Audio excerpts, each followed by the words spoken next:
2012 April মাসের 12 তারিখ, HSC পরীক্ষার আগের দিন। এইচএসসি পরীক্ষা সাধারণত এপ্রিলেই হয়ে থাকে। পড়াশোনা চলছিল যথারীতি। রাতে ছাদে যাওয়ার আমাদের অভ্যেস ছিল, প্রতিদিনই যেতাম। তো কখনো কোনো সমস্যা হয়নি। ওই দিন রাত 2টা থেকে 2:30 পর্যন্ত পড়াশোনা করতেছিলাম। হঠাৎ অনুভব করলাম ছাদের ওপরে কেউ হাঁটছে। কিছুক্ষণ পর হাঁটা বন্ধ। আমাদের বাসাটা ডুপ্লেক্স ছিল। আমার রুমের পাশে রুম ছিল আমার চাচুর। পরপর 3 দিন একই ঘটনা ঘটেছে একই সময়ে। চতুর্থ দিন আবার হাঁটার শব্দ পাচ্ছি। শব্দ ফলো করতে করতে আমি হাঁটতেছিলাম ওপরের ছাদের দিকে তাকিয়ে, এবং যে স্থানটিতে গিয়ে শব্দ থেমে গেছে সেই স্থানে সোজাসুজি গিয়ে দাঁড়ালাম। যেখানে দাঁড়ালাম জায়গাটা একটু অন্ধকার টাইপের। আমি সামনে তাকাতেই আঁতকে উঠলাম। কে যেন ওই ঘুটঘুটে অন্ধকারের মধ্যে দাঁড়িয়ে আছে ওইখানে, ভয়ে ভয়ে। আর একটু সামনে গিয়ে বুঝতে পারলাম আমার চাচু। ওনাকে খুব ভীত সন্ত্রস্ত লাগছিল। আমাকে দেখে চাচু জিজ্ঞাসা করলো আমি এখানে কি করছিলাম। আমি পাল্টা প্রশ্ন করলাম, কোনো শব্দ শুনতে পেয়েছো কি ছাদে হাঁটার? ওটা ফলো করছিলাম। উনি বললেন উনিও ওটাই করছিলেন। আমাদের দুজনের দরজায় কাছাকাছি। তো যেটা বলছিলাম, ছাদের ওটা হাঁটতে হাঁটতে একটা নির্দিষ্ট জায়গায় এসে ভ্যানিশ হয়ে যায়। ছাদে গিয়ে দেখার মতো কারো সাহস হলো না ওই দিন। পরের দিন সকালে আমি মাকে জিজ্ঞেস করি, তুমি কখনো ছাদে কারো জোরে সশব্দে হাঁটার শব্দ পেয়েছো কি? মা বললেন, না তো, হয়তো চোর হবে, হয়তোবা তুমি ভুল শুনেছ। আমি বললাম, চোর হলে এমন শব্দ করে হাঁটবে না, বা চোর ওপরেই বা উঠবে কি করে? জানালার কাছের গাছটা থেকে সহজে ওঠা সম্ভব নয়। আর যদি ওঠেও, তাহলে আমাদের কোনো কিছু মিসিং হয়ে যাচ্ছে, বা ইভেন ছাদের কোনো কিছু কমে যাচ্ছে। মা আর কিছু বললেন না। মনে হলো কিছু লুকানোর চেষ্টা করছেন। তো আমার পড়ার টেবিলটা যেখানে, সেই সোজা জানালার বাইরে একটা নারকেল গাছ। গাছটা আমার জানালা থেকে 1 হাত ডিস্টেন্সে হবে। আমার কাছে মনে হতো নারকেল গাছে কেউ বসে আমার দিকে তাকিয়ে আছে। কিছু দেখতে পেতাম না, কিন্তু ফিল হতো কেমন যেন। আমার পেছনে ছিল মিরর। মিররেও মনে হতো কেউ আছে এবং আমার দিকে তাকিয়ে আছে। হরর সিনেমাতে আয়নার সামনে সাধারণত পর্দা থাকতো, যেটা সরালে কিছু একটা বেরিয়ে আসতো বা দেখা দিত। কিন্তু আমার আয়নার সামনে পর্দা ছিল না, আর পর্দা থাকলেও আমি অবশ্য রাতে সরাতাম না। যেহেতু জানালার ওপরে সানশেড এবং ওইখানে একটা লাইট সেট আপ করা, আমি ওই লাইটটা জ্বালিয়ে ঘুমাতাম ভয় একটু কম পাওয়ার জন্য। আপনাদের তো উত্তরবঙ্গের ঠান্ডা সম্পর্কে আইডিয়া আছে, কিরকম ঠান্ডা। জানুয়ারি শেষের দিকে দেশের সর্বনিম্ন তাপমাত্রা থাকে এই রংপুরে এবং তেঁতুলিয়ায়। আমি শুনেছি এখানে সর্বনিম্ন তাপমাত্রা ছিল 2.7 কোনো একটা সময়ে। ওই দিন অবশ্য অত কম ছিল না, তারপরও যা ছিল তা কম নয়। আমি 2টা কম্বল গায়ে দিয়েছিলাম। বিছানার একটা দিক। লিসেনার, আজকের এই ইমেল এপিসোডটি অনেক ভয়ঙ্কর হতে যাচ্ছে।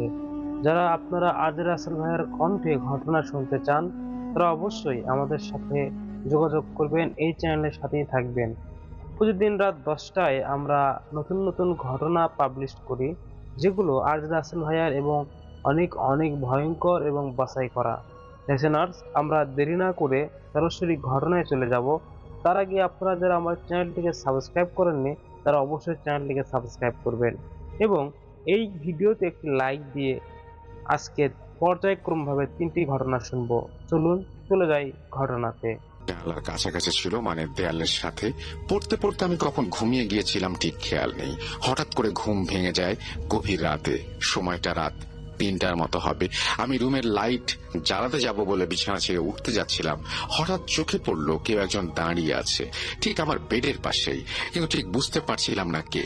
আমি মৃদু শব্দে জিজ্ঞাসা করলাম, কে? কিন্তু কোনো রেসপন্স নেই। জিনিসটা আমি অবয়ব বলতে পারবো না, কারণ সম্পূর্ণ স্পষ্ট একজন হিউম্যান শেপ ছিল সেটা। যখন মুখের দিকে তাকালাম, আমি বুঝতে পারবো না কি দেখেছি। আমি দেখতে পাচ্ছি ঠিক আমি দাঁড়িয়ে আছি আমার সামনে। আমার শরীরের ভেতর একটা শিরশিরে অনুভূতি হচ্ছিল। আমি ভাবলাম হয়তো ঘুম থেকে উঠেছি, তাই হ্যালুসিনেশন হচ্ছে, কিন্তু না, তা নয়। দুবার চোখ কষলে আমি কোনো পরিবর্তন দেখলাম না। দাঁড়িয়ে আছে। এবার সে আমার দিকে তাকিয়ে হাসছে। তো আমি ওটার দিকে তাকিয়েছিলাম কিছু সময়, বিষয়টা স্বাভাবিক করার জন্য, এবং ভয়ে আমি আমার দেয়ালের দিকে তাকালাম।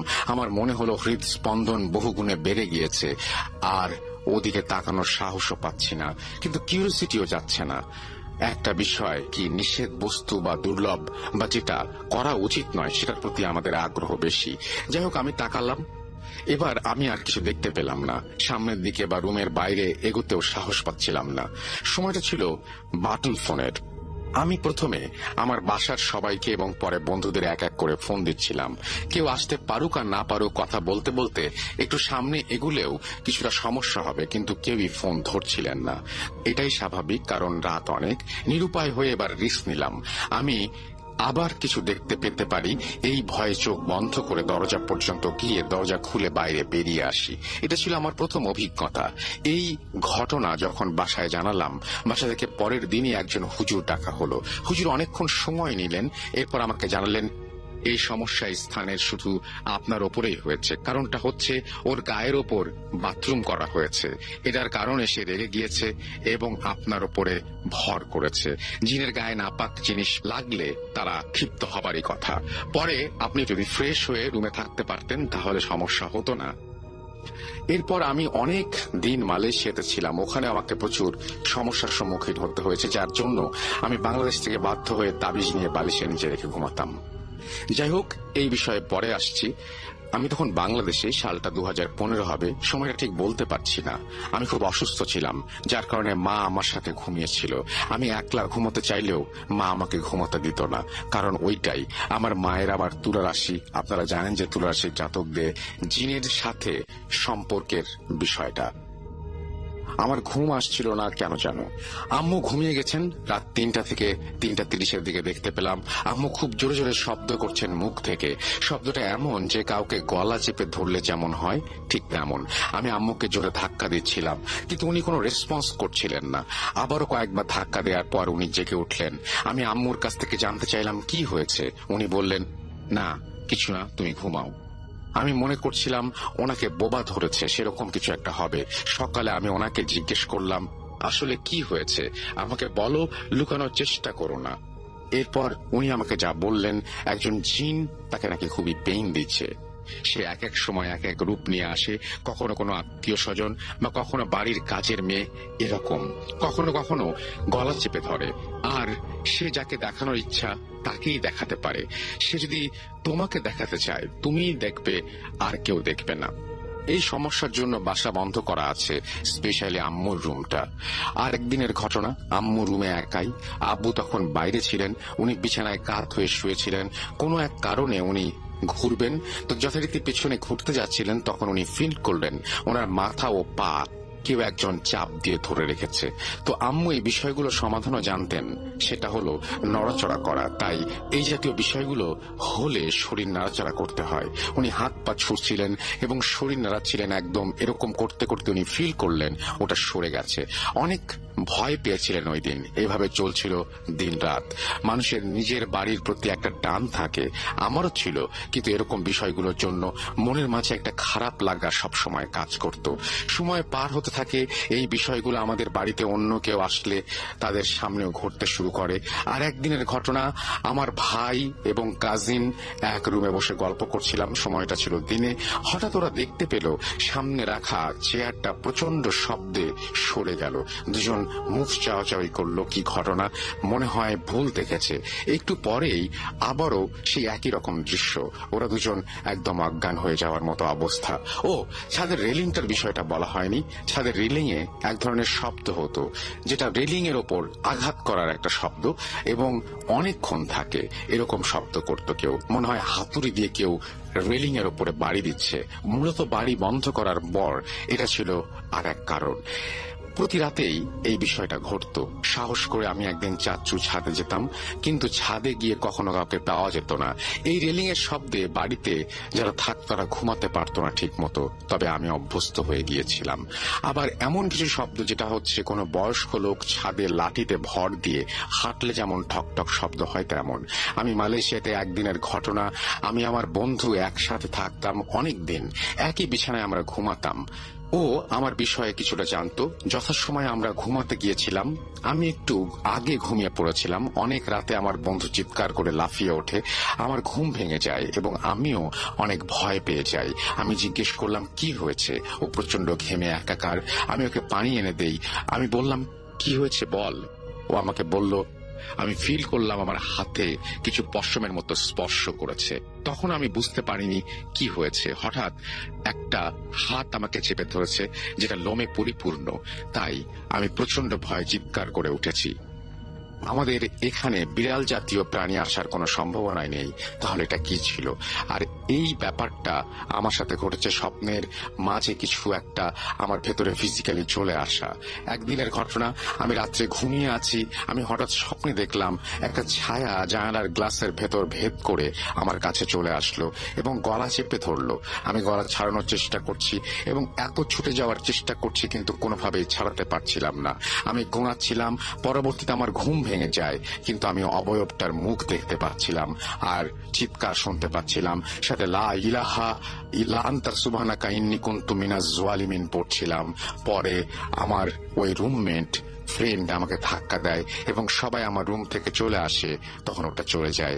একটু পর আমিও কারোর সাথে কথা না বলে আবার ঘুমিয়ে যাই।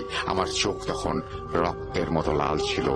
আমাদের বাড়িটা নিয়ে কিছু কথা না বললেই নয়। আসলে অনেক পুরনো একটি বাড়ি ভেঙে তৈরি করা হয়। জানা যায় যুদ্ধের আগে এখানে হিন্দু ধর্মাবলম্বী থাকতো, যাদের অনেককে মেরে ফেলা হয়েছিল এবং কেউ কেউ ইন্ডিয়াতে চলে গিয়েছেন। তো যেটা জানা যায়, অবঘাতে যেসব মৃত্যু বা হত্যা হয় সেসব থেকে এরকম আত্মা ঘুরে বেড়ায়। যায় না এখানে যারা আসে তারা কি সবাই মৃতদের আত্মা নাকি কোনো জিন? লিসেনার্স, আমরা এখন সরাসরি আর্চ রাসেল ভাইয়ার 2য় নম্বর এপিসোডে যাব। চলুন, এই এপিসোডও অনেক অনেক ভয়ঙ্কর হতে চলেছে। চলুন চলে যাওয়া যাক 2য় ইমেইলে। মোহাম্মদ বোরহান আহমেদ। আমি বর্তমানে সৌদি আরবের একজন প্রবাসী। আমার জন্মস্থান কুমিল্লা জেলার মুরাদনগর থানায় পাহাড়পুর উপজেলার অন্তর্গত 5 পুকুরিয়া গ্রামে।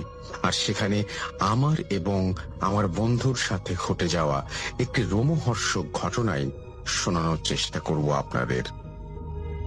আমার বন্ধুর নাম রাজীব। 2007 সালে কলেজে পড়াকালীন প্রমি নামের এক মেয়ের সাথে তার একটা সম্পর্ক তৈরি হয়।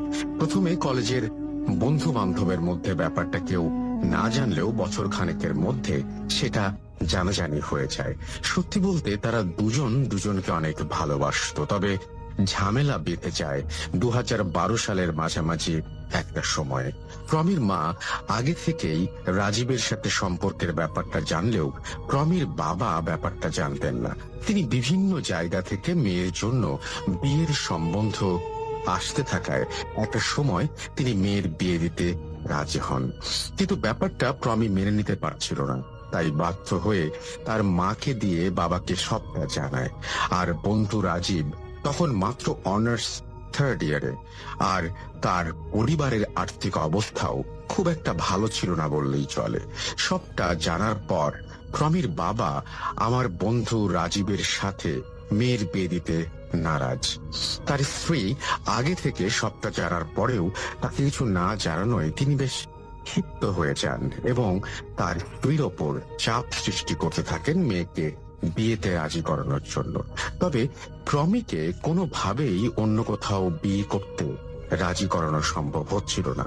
তাই একটা সময় প্রমির মা আর কোনো রাস্তা না পেয়ে আত্মহত্যার কথা বলে প্রমিকে রাজি করান। মাকে সবাই ভালোবাসে। কোনো সন্তান কখনোই নিজের চোখের সামনে তার মাকে মৃত অবস্থায় দেখতে চাইবে না।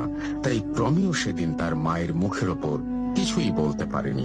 ওই দিন বিকেলে প্রমি আমার বন্ধু রাজীবকে ফোন করে সবটা জানায় এবং সবকিছুর জন্য ক্ষমা চেয়ে নেয়। প্রমির কথাগুলো শুনে রাজীবের মাথায় যেন আকাশ ভেঙে পড়ে। সে নিজেকে স্বাভাবিক অবস্থায় ফিরিয়ে এনে অনেকবার প্রমিকে বোঝানোর চেষ্টা করেছে এবং পরিবারের সাথে কথা বলার ব্যাপারেও জানিয়ে। এভাবে আরো অনেক দিন কেটে যায়। প্রায় 7 মাস পর আমি মায়ের কাছ থেকে জানতে পারি প্রমি প্রেগন্যান্ট। এখন থেকে সে বাপের বাড়িতেই থাকবে।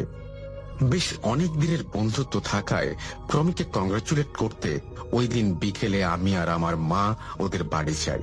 কিন্তু ওখানে গিয়ে যা দেখি তা সবার চোখের পানি এনে দিয়েছিল। সেই পুরনো প্রমিকে আর চেনাই যাচ্ছিল না।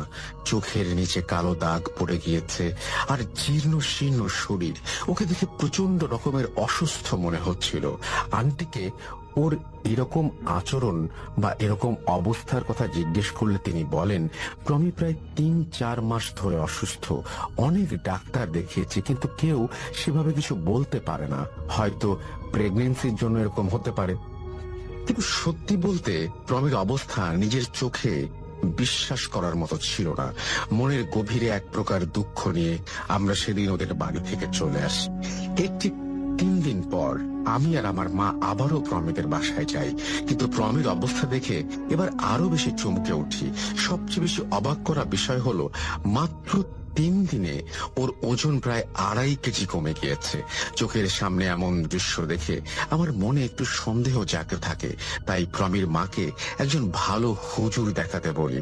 আমার কথা মতো আন্টি ওই দিন রাতেই মসজিদের ইমামকে ডেকে নিয়ে আসেন, কিন্তু সেই ইমাম সেভাবে কিছু জানাতে পারেননি। এর পরের দিন সকালে ঘটে এক অদ্ভুত ঘটনা। দীর্ঘ 7 মাস পর রাজীব বাড়ি ফিরে আসে। খবরটা এলাকায় ছড়িয়ে গেলে অনেক মানুষ রাজীবকে দেখার জন্য ওর বাড়িতে ভিড় করে। সে সময় এলাকার মানুষের মুখে শুধু একটাই প্রশ্ন, এতদিন কোথায় ছিল? তবে রাজীব এই প্রশ্নের উত্তর কাউকে দেয়নি। প্রাণের বন্ধুকে এতদিন পর দেখার জন্য আমি ছটফট করছিলাম। তাই দেরি না করে ওই দিন সকালেই আমি ওদের বাড়ি চলে যাই। ওখানে গিয়ে অনেকক্ষণ কথা হয়, কিন্তু ও এতদিন কোথায় ছিল বা কি করছিল সেটার উত্তর আমাকে ও বলছিল না। যাই হোক, ওই দিনের পর থেকে প্রায় প্রতিদিনই আমি রাজীবের সাথে দেখা করতে যেতাম। এমনই একদিন কথায় কথায় রাজীবকে আমি প্রমির প্রেগনেন্সি আর অসুস্থতার ব্যাপারটা জানাই। ভেবেছিলাম কথাটা শুনে ও খুব কষ্ট পাবে, কিন্তু মুহূর্তে হওয়ার কারণে সেখানে পৌঁছতে খুব একটা দেরি হয়নি। ওখানে পৌঁছে দেখলাম আশ্রমের চারপাশে সেই তান্ত্রিকের কিছু চেলা ঘুরে বেড়াচ্ছে। রাজীব আমাকে রেখেই দৌড়ে ওদের কাছে গিয়ে কিছু একটা বলে ফিরে আসে। ও বলে ওরা কিছুক্ষণ অপেক্ষা করতে বলেছে, ওনার সময় হলে ডেকে নেবেন। আমরা বাইরে দাঁড়িয়ে কিছুক্ষণ অপেক্ষার পর একজন এসে রাজীবকে ডেকে নিয়ে যায়। আমিও পেছন পেছন হাঁটতে শুরু করলে বাকি লোকগুলো আমাকে থামিয়ে দেয়। প্রায় আধ ঘন্টা অপেক্ষার পর রাজীব সেই তান্ত্রিকের ঘর থেকে বিষণ্ণ আর মলিন মুখে বেরিয়ে আসে। কাছে গিয়ে কারণটা জিজ্ঞেস করতেই ও বলল, তান্ত্রিক সাহায্য করতে রাজি হয়নি, বাড়ি চল, সবটা বলছি। রাজীবকে নিয়ে বাড়ি ফেরার পর ও নিজে থেকেই একে একে আমাকে সবটা বলতে থাকে। সত্যি কথা বলতে ওর কথাগুলো শুনে আমি রীতিমতো চমকে উঠেছিলাম। ও বলল, 7 মাস আগে যখন শেষবারের মতো তোর সাথে দেখা করেছিলাম, তখন মাথায় শুধু একটা চিন্তাই ঘুরপাক খাচ্ছিল, আর সেটা হলো প্রতিশোধ। আমি প্রমিকে নিজের ছাড়া অন্য কারো হতে দিতে পারি না। আমি নিজের সহ্যের সীমা হারিয়ে ফেলেছিলাম। তাই ওই দিন রাতেই আমি কাউকে কিছু না বলে বাড়ি থেকে বেরিয়ে পড়ি। প্রথমে ভেবেছিলাম নিজের হাতে ওর স্বামীকে শেষ করে দেব, কিন্তু কোথায় কিভাবে করব কিছুই মাথায় আসছিল না। আর ঠিক সেই মুহূর্তে রাস্তার মাঝে আমাকে ছটফট করতে দেখে একজন লোক আমার দিকে এগিয়ে আসেন। অবাক করা বিষয়, তিনি ধীরে ধীরে আমার সাথে কথা বলে আমাকে শান্ত করে দেন। যেখানে আমি আমার পরিবারের সবার উপর ক্ষিপ্ত ছিলাম, বন্ধুদের সাথে কথা বলতে ভালো লাগছিল না, সেখানে একজন অপরিচিত ব্যক্তির 2-1 কথায় আমি কেমন শান্ত হয়ে গেলাম। আমি কিছু না বলতেই তিনি বললেন, আমার মনে হচ্ছে তুমি অনেকটা মনের দুঃখে বাড়ি থেকে বেরিয়ে এসেছো। আমিও একদিন তোমার মতো বাড়ি ছেড়েছিলাম। জানি না কি তোমার দুঃখ, তবে আমার দুঃখের কথা তোমার সাথে শেয়ার করতে পারি। এই বলে তিনি নিজের দুঃখের কথাগুলো আমাকে বলতে শুরু করেন। ওনার কথা শেষ হলে একটা সময় আমিও নিজের ব্যাপারে সবটা বলতে থাকি, এমনকি প্রতিশোধের ব্যাপারেও বলে দেই। ঠিক তখনই তিনি আমার কাঁধে হাত রেখে বলেন, চিন্তা করো না বন্ধু, আমি তোমাকে সাহায্য করব। আমার পরিচিত একজন সাধক আছে, তিনি সব কিছু করতে পারেন। আশা করি তোমার মনের ইচ্ছেও পূরণ করে দেবেন। মনের ভেতর প্রতিশোধের আগুন জ্বলতে থাকায় আমি 7-5 না ভেবে ওনার সাথে চলে যাই। আর সেদিন মধ্যরাতেই সেই তান্ত্রিকের সাথে আমার প্রথম পরিচয় হয়। লম্বা, জটা মাথা চুল, বিশাল দড়ি, পরনে টকটকে লাল রঙের কাপড়, সাথে কপালে সিঁদুর টিকা। আমি কাছে গিয়ে কিছু বলার আগেই তিনি নিজে থেকে একের পর এক আমাকে আমার সমস্যাগুলোই বলতে থাকেন। আমি অবাক হয়ে তার পায়ে পড়ে যাই আমাকে সাহায্য করার জন্য। তিনি আমাকে বলেন, তোকে আমি সাহায্য করতে পারি, তবে আমার কিছু জিনিসের প্রয়োজন, যেমন যার উপর তুই প্রতিশোধ নিতে চাস তার পরনের ব্যবহারকৃত কিছু জিনিস, জোড়া কবরের মাটি আর নদীর পানি প্রয়োজন। তুই নিজে যদি যোগ্য করে প্রতিশোধ নিস তাহলে সফল হবার সম্ভাবনা সবচেয়ে বেশি। তবে এখানেও একটি শর্ত আছে, যতদিন না কাজ শেষ হবে তুই কারো সাথে কোন রকম যোগাযোগ করতে পারবি না। তান্ত্রিকের বলা সবকিছুই নিয়ে আসা আমার পক্ষে সম্ভব ছিল, আর সে সময় প্রতিশোধ ছাড়া অন্য কিছু আমি ভাবতে পারছিলাম না। তাই যজ্ঞের ব্যাপারে আমি রাজি হয়ে যাই। সেই রাতেই সব জিনিসপত্র জোগাড়ের জন্য আমি আবার বাড়িতে ফিরে আসি। আমার কাছে প্রমির উপহার দেয়া এবং ব্যবহার করা কয়েকটা জিনিস ছিল, আর সেগুলো নিয়েই আমি সরাসরি কবরস্থানে চলে যাই। ওখানে গিয়ে জোড়া কবর থেকে মাটি নিয়ে চলে যাই নদীর পাড়ে। এতক্ষণ কোনো সমস্যা না দেখা দিলেও নদীর পানি নিয়ে তান্ত্রিকের আশ্রমে ফিরে আসার সময় ঘটে এক অদ্ভুত ঘটনা। বারবার আমার মনে হচ্ছিল আমার পেছনে কেউ একজন আসছে, কিন্তু পেছনে তাকিয়ে কাউকেই দেখতে পাইনি। কিছু দূর এগোনোর পর আমার মনে হচ্ছিল আশপাশ থেকে নূপুরের শব্দ আসছে, কিন্তু এবারও কাউকে দেখতে পাইনি। আমি যখন আশ্রমের খুব কাছে, তখন আমার মনে হচ্ছিল আমার মা আর প্রমি দুজন একসাথে আমাকে পেছন থেকে ডাকছে। আমি প্রথমে প্রচন্ড রকমের অবাক হয়ে যাই, মা এখানে আসবে কি করে, আর প্রমিত এখন ঢাকায় থাকে। ওরা দ্বিতীয়বার আমাকে ডাক দেওয়ার পর যেই না আমি পিছন ঘুরে তাকাবো, ঠিক তখনই সামনে থেকে একজন আমার মাথায় হাত রেখে পেছনে ঘুরতে বাধা দিল। আমি সামনের দিকে চোখ তুলে তাকাতেই দেখি এটা সেই লোকটা যিনি আমাকে তান্ত্রিকের সাথে পরিচয় করিয়েছেন। আমি তাকে দেখে এক প্রকার হকচকিয়ে গিয়েছিলাম, কারণ আমি যখন সামনে তাকিয়ে হাঁটছিলাম তখন পুরো রাস্তা ফাঁকা ছিল, চাঁদের আলোয় চারিদিক স্পষ্টভাবে দেখা যাচ্ছিল। তাহলে মাত্র কয়েক সেকেন্ডের ব্যবধানে ইনি কোথা থেকে এসে হাজির হলেন? আমি ওনাকে কিছু বলার আগেই তিনি বললেন, পেছনে তাকিও না, তোমার প্রতিশোধ চাই না? প্রতিশোধ? যদি সত্যি প্রতিশোধ নিতে চাও তাহলে পেছনে না তাকিয়ে সোজা আশ্রমে চলে যাও। প্রথমে আমার মা আর প্রমির কণ্ঠ শুনে মনটা ঠান্ডা হয়ে গিয়েছিল, কিন্তু প্রতিশোধের কথা মাথায় আসতেই আবারও সবটা কেমন গুলিয়ে গেল, আর আমাকে সামনে এগোতে বলে সেই লোকটা কোথায় যেন হারিয়ে গেল। কিন্তু স্পষ্ট শুনতে পাচ্ছিলাম হাওয়ায় ভেসে ভেসে ওনার কণ্ঠস্বর আমার কানে পৌঁছচ্ছে, সামনে এগিয়ে যাও, পেছনে তাকাবে না কিন্তু। সত্যি কথা বলতে তখন আমার মধ্যে একটা ঘোর কাজ করছিল। খুব ক্লান্ত লাগছিল নিজেকে, তাই ওনার হুট করে গায়েব হয়ে যাওয়াটা আমার মাথায় আসেনি। ওনার কথা মতো কিছু দূর এগোনোর পর আবারও সেই ডাক, পেছন থেকে মা আর প্রমি আমার নাম ধরে অনবরত ডেকেই চলেছে। একটা সময় আর সহ্য করতে না পেরে আমি দৌড় দেই আর আশ্রমের সামনে গিয়ে পড়ে যাই। এরপর আমার আর কিছু মনে নেই। আমার যখন জ্ঞান ফেরে তখন ছিল সকাল। চোখ খুলতেই দেখি তান্ত্রিকের চেলাগুলো আমাকে চারপাশে একটা গণ্ডি তৈরি করে বসে আছে। আমি উঠে বসতেই পেছন থেকে তান্ত্রিক বলে উঠল, প্রথম কাজে তুই সফল হয়েছিস, আজ থেকে তোর আসল কাজ শুরু। ওই দিনের পর থেকে আমাকে আগুনের সামনে বসিয়ে বিভিন্ন যজ্ঞ করানো হতো। যজ্ঞ শেষে প্রমির ব্যবহৃত জিনিস আর জোড়া কবরের মাটি দিয়ে একটা পুতুল বানানো হতো। পুতুলটা একদিনে বানানো হয়নি, প্রায় 27 দিন সময় নিয়ে তান্ত্রিক পুতুলটা বানায়, আর 28 দিন রাতে একজন সদ্য প্রয়াত লোকের কাফনের কাপড় থেকে লম্বা একটা অংশ কেটে নিয়ে আসতে বলে আমাকে। এরকম কাউকে কোথায় পাওয়া যাবে সেই ঠিকানা তান্ত্রিক আগেই জানিয়ে রেখেছিল। তাই আমিও ছদ্মবেশে সেই জায়গায় পৌঁছে যাই আর রাতে লাশ পাহারা দেওয়ার দায়িত্ব নিয়ে নেই। অপরিচিত হবার কারণে কয়েকটা ব্যাপার নিয়ে সন্দেহ করলেও আমি কাজটা করতে সফল হই। পরের দিন যজ্ঞের কাজটা বন্ধ ছিল। ওই দিন রাতে ঘুমানোর পর আমি এক অদ্ভুত স্বপ্ন দেখি। আমি দেখলাম বেশ সুদর্শন একজন পুরুষ আমার কাছে এসে বলছে, কাজটা তুমি একদমই ঠিক করনি, আর এখানে যে কাজটা করছো সেটাও একদমই ঠিক করছো না। এর জন্য ইহকাল এবং পরকালে তোমাকে চরম শাস্তি ভোগ করতে হবে। যদি পারো তাহলে কাফনের কাপড়টা ফেরত দিয়ে এসো। এটা বলার সাথে সাথেই আমি লাফ দিয়ে ঘুম থেকে উঠে পড়ে স্বপ্নের ব্যাপারে তান্ত্রিককে জানালে সে বলে, চিন্তার কিছু নেই।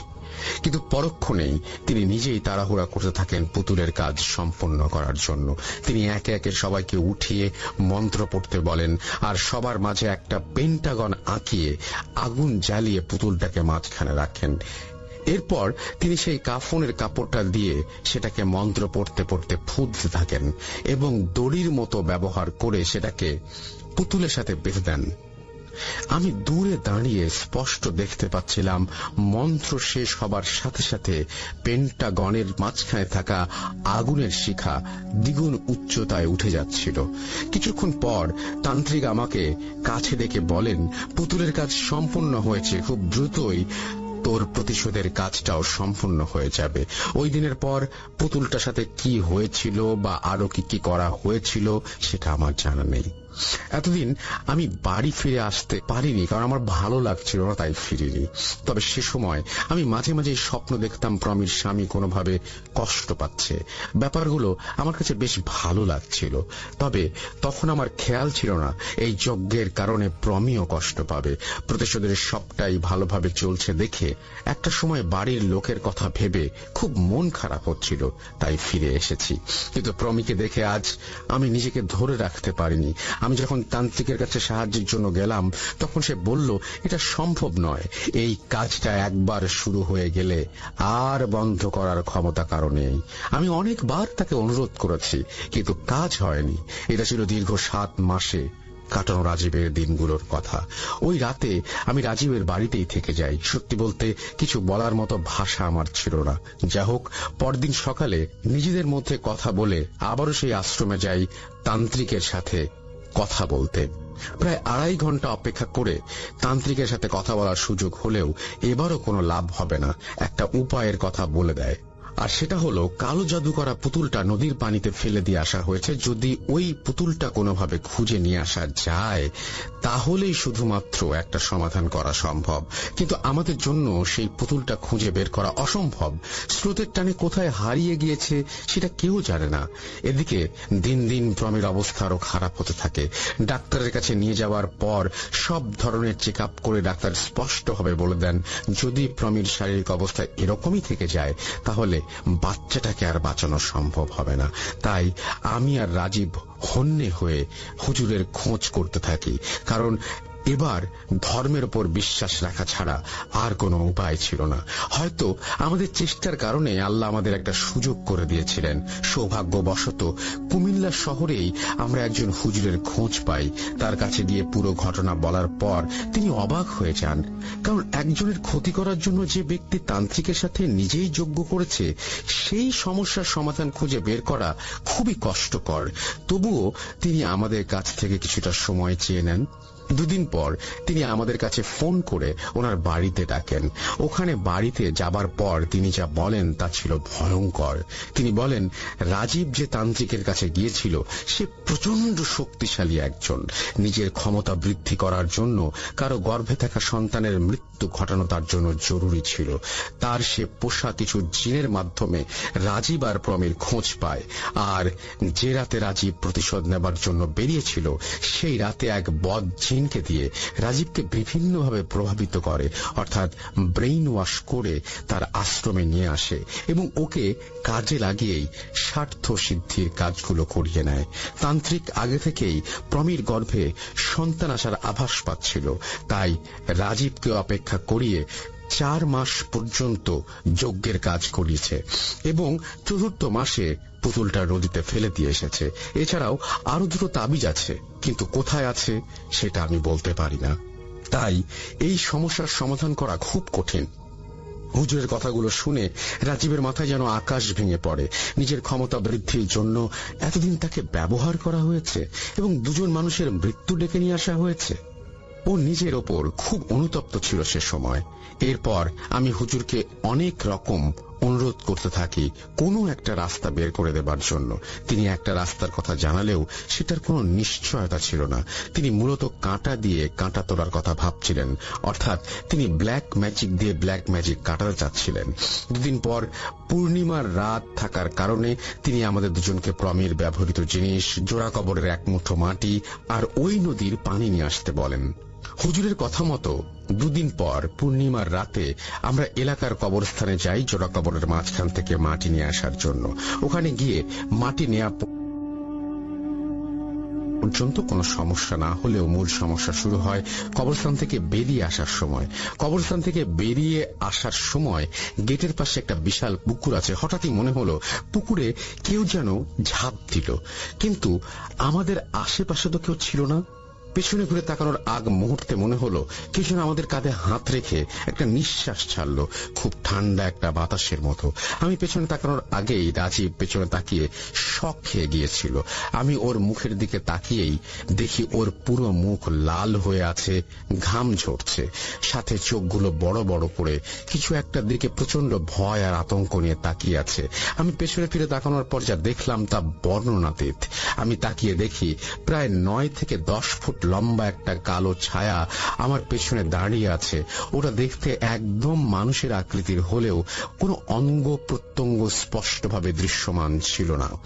ওই জিনিসটাকে দেখার পর আমাদের দুজনেরই নড়াচড়া বন্ধ হয়ে গিয়েছিল। আমরা কিছু বলার শক্তিও পাচ্ছিলাম না। ঠিক এই সময় অবয়বটা আমাদের দিকে এগিয়ে এসে বলল, যত চেষ্টাই করিস না কেন কোনো লাভ হবে না, তান্ত্রিক কখনোই তোদের সফল হতে দেবে না। এরপর ওই অবয়বটা আমার দিকে মাথাটা ঘুরিয়ে এসে বলল, শুধু শুধু নিজের জীবনটা শেষ করে দিতে চাইছিস? যার সমস্যা তাকেই মেটাতে দে, তুই তো বাইরের লোক। জীবন বাঁচাতে চাইলে এখান থেকে সরে যা। এটা বলেই অবয়বটা আমার চোখের সামনে থেকে কয়েক সেকেন্ডের মধ্যে ঘন অন্ধকারে মিলিয়ে গেল। ঠিক তখনই আমরা আমাদের বাকশক্তি আর হাঁটার শক্তি ফিরে পাই এবং আর এক মুহূর্ত ওখানে দেরি না করে দৌড়ে নদীর পাড়ে গিয়ে পানি সংগ্রহ করি আর হুজুরের বাড়িতে চলে যাই। হুজুর আমাদের কাছ থেকে জিনিসগুলো নিয়ে একে একে কাজ শুরু করেন এবং বলেন 3 দিনের মধ্যে প্রমি সুস্থ হতে শুরু করবে। হুজুরের কথায় আমরা বেশ আশায় আশায় দিন কাটাতে থাকি এবং আমার মাকে দিয়ে প্রতিদিনই প্রমির খোঁজ নিতে থাকি। ঠিক 3 দিন পর খবর পাই অন্যান্য দিনের তুলনায় প্রমি সুস্থ বোধ করছে। এভাবে 2 দিন বেশ ভালোভাবে কাটলেও 3 দিনের দিন শুরু হয় নতুন ঝামেলা। 3য় দিন রাতে এক অদ্ভুত স্বপ্ন দেখি আমি দেখি কবরস্থানের ভেতর যে অদ্ভুত কালো অবয়বটা দেখা দিয়েছিল সে কাকে যেন বেধড়ক মারধর করছে। দূর থেকে ব্যাপারটা আমার কাছে ঝাপসা লাগছিল। আমি কাছে যাওয়ার আগেই কয়েক সেকেন্ডের মধ্যে জিনিসটা আমার কাছে এসে বলে, তোকে না বলেছিলাম এই সব কিছু থেকে নিজেকে সরিয়ে রাখতে? এখনো সময় আছে, যদি না চাস তাহলে হয়তো 4টা প্রাণ চলে যাবে। এটা শোনার পরেই আমার ঘুমটা ভেঙে যায়। উঠে দেখি তখন সকাল হয়ে গিয়েছে। আমি যেই না আবার ঘুমানোর প্রস্তুতি নেব ঠিক সেই সময় খবর আসে প্রমি প্রচন্ড অসুস্থ হয়ে পড়েছে আর তাকে ইমিডিয়েটলি হাসপাতালে নিয়ে যাওয়া হচ্ছে। আমি রীতিমতো অবাক হয়ে যাচ্ছিলাম। এই তো হুজুর রুকাইয়া কাজ করছিল, তাহলে এরকম হলো কেন? আর আমি এই স্বপ্নটা দেখার পরপরই এমন খবর কেন পেলাম? এরকম আরো অনেক প্রশ্ন মনে জাগতে থাকে। তাই আমি রাজীবকে ফোন করে সবটা জানাই আর ওকে নিয়ে সকালেই হুজুরের বাড়িতে চলে যাই। গিয়ে যা দেখলাম এবং শুনলাম তা গা শিউরে ওঠার মতো। আমরা গিয়ে দেখি হুজুরের পুরো বাড়ি লন্ডভন্ড হয়ে আছে আর পুরো চোখ মুখ লাল হয়ে আছে। তাকে এই সব কিছুর কারণ জিজ্ঞেস করলে তিনি বলেন, আজ ফজরের আজানের আগে এক বিশাল আকৃতির কালো অবয়ব আমার ঘরে এসে আমার রুমে থেকে টেনে তোলে এবং সরাসরি প্রমিকে সাহায্য করার থেকে বিরত থাকতে বলে। আমি ব্যাপারটা বুঝতে পেরে ওর সাথে তর্কে জড়িয়ে পড়ি আর মুহূর্তের মধ্যে আমার চোখের সামনে যেন ঘূর্ণিঝড় হয়ে যায় আর সবকিছু লন্ডভন্ড করে রেখে যায়। আমি প্রথমে ওর ক্ষমতার আন্দাজ করতে পারিনি, কিন্তু এখন বুঝতে পারি এটা অনেক শক্তিশালী একজন। তোমরা যত তাড়াতাড়ি সম্ভব আরো ভালো কারো সাথে যোগাযোগ করো, না হলে অনেক বিপদে পড়তে পারো। আর আমার পক্ষে এটা সমাধান করা সম্ভব সম্ভব নয়। এরপর আবার সেই হুজুরের বাড়ি থেকে চলে আসি আমরা। বাড়ি ফেরার সময় মায়ের কাছ থেকে ফোন করে জানতে পারি প্রমির বাচ্চাটা আর নেই, গতকাল রাতেই নাকি সে মারা গিয়েছে। খবরটা পাওয়ার পর কারোরই মনের অবস্থা ঠিক ছিল না। সেই মুহূর্তে কি করব ভেবে না পেয়ে আবারও আমরা সেই তান্ত্রিকের আশ্রমে যাই তাকে টাকার অফার দিতে। আমাদের তখন মূল লক্ষ্য ছিল প্রমিকে বাঁচানো, যদি কোনোভাবে টাকা দিয়ে তান্ত্রিককে রাজি করানো যায়, কারণ এখন তো বাচ্চাটা মারা গিয়েছে, তার তো স্বার্থ সিদ্ধি হয়েছে। কিন্তু আমরা পারিনি। তান্ত্রিক কোনোভাবেই কোনো কিছুতেই রাজি হচ্ছিল না। একটা সময় আমরা সব আশা ছেড়ে দিয়েছিলাম, কিন্তু মহান আল্লাহ আবারও আমাদের সহায় হন। একদিন পরেই আমরা এক মহিলা তান্ত্রিকের খোঁজ পাই। মহিলা তান্ত্রিকের ঠিকানাটা ছিল কুমিল্লা জেলার চান্দিনা থানার ভেতর, তবে তিনি একজন হিন্দু ধর্মাবলম্বী ছিলেন। হুজুরের সূত্র ধরে আমরাও কাঁটা দিয়ে কাঁটা তোলার চেষ্টা করেছিলাম। এলাকার অনেকের কাছে শুনেছি তিনি তন্ত্রবিদ্যায় বেশ পারদর্শী।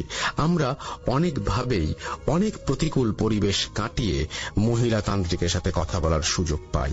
তিনি আমাদের সব কথা শুনে 51 টাকা হাদিয়া সামনে একটা থালায় রেখে বাইরে যেতে বলেন। আমরা বাইরে গিয়ে কিছুক্ষণ অপেক্ষার পর তিনি আমাদের ভেতরে ডাকেন। ভেতরে যাবার পর তিনি এমন কিছু চাঞ্চল্যকর তথ্য দেন যা শুনে আমরা দুজনে বাকরুদ্ধ হয়ে গিয়েছিলাম। তিনি বলেন রাজীবের মূল লক্ষ্য ছিল প্রমির স্বামীর মৃত্যু ঘটানো আর প্রমির সামান্য ক্ষতি করা, কিন্তু ওই তান্ত্রিক রাজীবের এই প্রতিশোধের সুযোগ নিয়ে নিজের স্বার্থ সিদ্ধির জন্য প্রমি এবং প্রমির বাচ্চার উপর কালো জাদু করেছে। আর রাজীবকে স্বপ্ন দেখিয়েছে যে ওর যজ্ঞের কারণে প্রমির স্বামী কষ্ট পাচ্ছে। প্রমির বাচ্চাটাকে তো মেরে ফেলতে সক্ষম হয়েছে, এখন তার শেষ লক্ষ্য প্রমি। কিন্তু এর মধ্যে একটা সমস্যা আছে। মহিলাতান্ত্রিকের পর আমাদের সাথে সেই সমস্যার কথা শেয়ার করেন, কিন্তু আমাদের ঘটনার সেই অংশটাই হচ্ছে সবচেয়ে বড় টুইস্ট, তাই সেটা ঘটনার শেষে উল্লেখ করব। এরপর তিনি আমাদের বলেন প্রমিকে 3টি তাবিজ করা হয়েছে। একটা আছে নদীতে সেই পুতুলের সাথে, যেটা খুঁজে পাওয়া এখন অসম্ভব, কিন্তু বাকি যে দুটো আছে সেটা খুঁজে পেলে সমস্যার সমাধান সম্ভব। ওই তান্ত্রিকের আশ্রমের পাশে একটা পেয়ারা গাছ আছে। ওই গাছের সাথে কাফনের কাপড় মোড়ানো তাবিজ ঝুলিয়ে একটা পলিথিনে বেঁধে দেওয়া আছে। বাতাসের কারণে পলিথিনটি যতবার উড়বে প্রমি ততবার অসুস্থ হয়ে পড়বে, তাই যত তাড়াতাড়ি সম্ভব ওটা নিয়ে আসতে হবে। আর সর্বশেষ তাবিজটি রয়েছে প্রমিদের বাড়ির রান্নাঘরের চুলো, সেই চুলোর মাটির নিচে, যেটা ওই তান্ত্রিক নিজের পোষা জিন দিয়ে রেখে আসছিল। তাই দেরি না করে কাল সকালের মধ্যে তাবিজগুলো খুঁজে আমার কাছে নিয়ে এসো। আমরা সেই তান্ত্রিকের কথা শুনে তখনই বেরিয়ে পড়ি। সত্যি বলতে ওনার প্রতিটা কথা অক্ষরে অক্ষরে মিলে যাচ্ছিল, কিন্তু এই পেয়ারা গাছ থেকে তাবিজটা নামানোর পর আমি খুবই অসুস্থ বোধ করছিলাম। শরীরের কোনো শক্তি পাচ্ছিলাম না, আর বমি বমি ভাব হচ্ছিল। অনেক দোয়া পড়ে ফুঁ দেওয়ার পর একটু সুস্থ হই। ওই রাতেই আমরা প্রমিদের বাড়ির রান্নাঘরে যাই তাবিজটা নিয়ে আসার জন্য। রান্নাঘরটা একটু দূরে হবার কারণে ধরা পড়ার সম্ভাবনা ছিল না, কিন্তু চুলোর ভেতর থেকে ছাই সরিয়ে মাটি খুঁড়ে যেই না তাবিজটা বের করতে যাব, ঠিক তখনই মনে হলো রান্নাঘরের বাইরে যেন তুফান উঠে গেছে, এখনই সবকিছু লন্ডভন্ড হয়ে যাবে। কিন্তু অবিশ্বাস্য হলেও সত্যি, বাতাসের কোনো ছোঁয়া আমাদের শরীরে তখন লাগছিল না। তাই আমরা ভয় না পেয়ে তাবিজটা তুলে ওখান থেকে দৌড় দেই। ওই দিন রাতে ঘুমানোর পর আবারও একটা স্বপ্ন দেখি, যেখানে ওই কালো অবয়বটা আবারও আমাদেরকে হত্যার হুমকি দেয় আর বেশ ভালোভাবেই শাসিয়ে যায়। কিন্তু ভুলের মাসুল তো গুনতেই হবে, আর প্রমিকেও বাঁচাতে হবে। তাই সকালেই আমরা সেই মহিলা তান্ত্রিকের কাছে যাই আর তাবিজগুলো দিয়ে আসি। তাবিজগুলো হাতে পাওয়ার পরেই তিনি কাজ শুরু করেন। আর সত্যি বলতে মায়ের কাছ থেকে খবর নিয়ে জানতে পারি প্রমি আস্তে আস্তে সুস্থ হয়ে উঠছে। তবে তখনও শঙ্কা ছিল। হুজুরের বেলায় তো এমনটাই বলা হয়েছিল, কিন্তু পরবর্তীতে একটা বিপদ ঘটেছে। এবারও এমনটা ঘটবে না তো? যাই হোক, মাঝখানে সবকিছু ঠিকঠাক চলছিল। এমনই একদিন সন্ধ্যায় আমি আমার রুমে বসে পড়ছিলাম, তখনই একটা বিষয় আমার মাথায় আসে আর আমাকে চিন্তায় ফেলে দেয়। আচ্ছা, আপনাদের কি মনে আছে আমরা যখন কবরস্থানে গিয়েছিলাম তখন ওই অবয়বটা আমাকে কি বলেছিল? সে বলেছিল যদি আমি প্রমিকে সাহায্য করি তাহলে 4 জনকে মরতে হবে। এখন প্রশ্ন হচ্ছে, মহিলা তান্ত্রিকের তথ্য অনুযায়ী প্রমির স্বামীর কোনো প্রকার কালজাদু করা হয়নি। তান্ত্রিক শুধুমাত্র প্রমি আর তার বাচ্চাকে জাদু করেছে, তাও আবার রাজীবের মাধ্যমে। যদি সাহায্য করার অপরাধে আমার মৃত্যু হয়, সেক্ষেত্রেও আমি হব তৃতীয় এবং শেষ ব্যক্তি। তাহলে এই চতুর্থ ব্যক্তিটাকে? কথাটা ভাবতে ভাবতেই আমার কাছে সেই তান্ত্রিকের ফোন আসে। তিনি বলেন, পুতুলটা ছাড়াও প্রমিকে দুটো নয়, 3টে তাবিজ করা হয়েছে, যেটা কিনা তিনি তার জিনের মাধ্যমে প্রমিদের বাড়ির পাশের পুকুর থেকে খুঁজে পেয়েছেন এবং নষ্ট করে ফেলেছেন। এরপর তিনি আমাদের একটা সুসংবাদ দেন। তিনি বলেন, জাদুর প্রভাব কেটে গিয়েছে, প্রমি আস্তে আস্তে সুস্থ হয়ে উঠবে। এই কথাটা আমার বুকে কতটা গভীরভাবে লেগেছে তা বলে বোঝাতে পারবো না। আমি এতটা খুশি আর আগে কখনো হইনি। আমি সাথে সাথে রাজীবকে ফোন করে সবটা জানাই এবং খবরটা শুনেও খুশিতে আত্মহারা হয়ে গিয়েছিল। ওই দিনই আমি প্রমিদের বাড়িতে যাই এবং প্রমির সাথে দেখা করে আসি। ওখানে গিয়ে ওর সাথে দেখা করে কলিজাটা ঠান্ডা হয়ে গিয়েছিল, কারণ ও আগে থেকে এখন অনেকটা সুস্থ। তবে খুশির মুহূর্তগুলো খুব বেশি দিনের জন্য আমাদের কাছে থাকেনি। প্রমি সুস্থ হবার ঠিক 3 দিন পর থেকেই রাজীব প্রচন্ড অসুস্থ হয়ে পড়ে। কোনো ডাক্তার, কবিরাজ, তান্ত্রিক কেউ ব্যাপারটা সুরাহা করতে পারছিল না। ঘটনা চলাকালীন এক রাতে আমার স্বপ্নে ওই তান্ত্রিক দেখা দেয়। সে প্রচন্ড রাগান্বিত কণ্ঠে বলতে থাকে, এক বন্ধুকে তো বাঁচিয়ে নিলি, আর এক বন্ধুকে কিভাবে বাঁচাবি? রাজীবকে তো মরতেই হবে, আর তোকেও আমি ছাড়বো না, কখনো না। স্বপ্নটা দেখে ঘুম ভেঙে যেতেই দেখি ফজরের আজান দিচ্ছে। স্বপ্ন দেখার পর সারাটা দিন বেশ ভালোভাবে কাটলেও ওইটা আমার জীবনের সবচেয়ে বেদনার দিন হয়ে থাকবে। ওই দিন বিকেলে খবর পাই আমার কলিজার বন্ধু রাজীব আর নেই, এই পৃথিবীতে নেই। খবরটা শুনে আমি জ্ঞান হারিয়ে ফেলি। বাড়ির লোকদের প্রাথমিক চিকিৎসার পর যখন আমার জ্ঞান ফেরে, তখন আমি কোনো কিছু না ভেবে রাজীবের বাড়ির দিকে দৌড় দেই। ওখানে গিয়ে যা দেখি এবং ওর পরিবারের মানুষদের কাছ থেকে যা শুনি তা ছিল রোমহর্ষক। আমি দেখি পুলিশ বাড়ির বাইরে দাঁড়িয়ে আছে, কাউকে ভেতরে যেতে দিচ্ছে না, এমনকি আমাকেও না।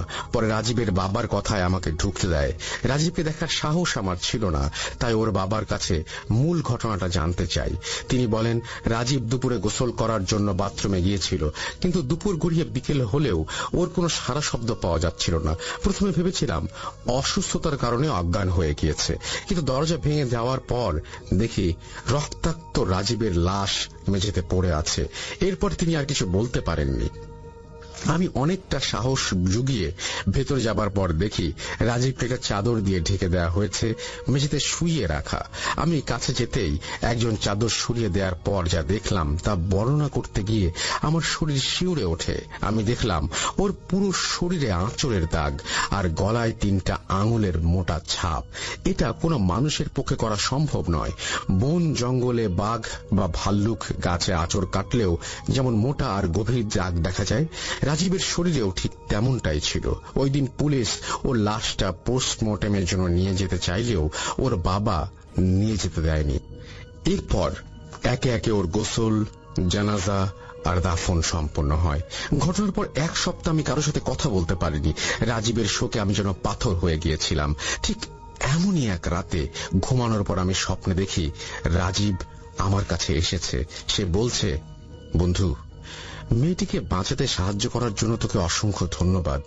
ওকে কালো জাদু করার অপরাধে দুনিয়াতে যেমন শাস্তি পেয়েছি, তেমনি এখনো পাচ্ছি। আর হ্যাঁ, তোর মনে একটা প্রশ্ন ছিল, সেই প্রশ্নের উত্তর দিতেই আমি এসেছি। তোর ভাবা সেই চতুর্থ ব্যক্তি আর কেউ নয়, ওটা আমি নিজেই।